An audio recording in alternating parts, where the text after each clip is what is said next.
Idee Ülemsoe Tuki orkestrile uus tuuba soetada tuli sellest, et lugesime ajalehest Postimees üsna liigutavat kirjeldust sellest, kuidas orkester on heas muusikalises vormis, aga pillid on üsna lagunenud. Mina olen tuubat mänginud lapsepõlves, aga mul on mitu head sõpra, kes on tuubat mänginud väga professionaalsel tasemel.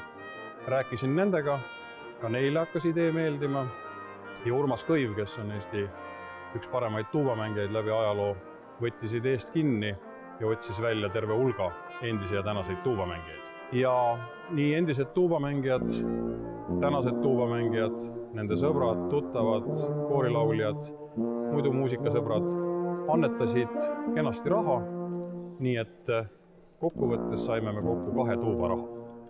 Kogunenud rahast piisas nii paljuks, et lisaks siis 1 tuubale saame me osta veel 1 tenori ja 2 alti. Tuuba mängimisel on üks lihtne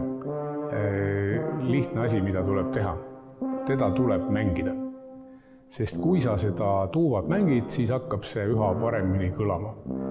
Ja mul oli hea meel selle tuubaga teha üldse esimesed helid, mis see tuuba siin tegi, ja annan selle teatepulga siis Ülemsoe Tuki orkestrisse üle.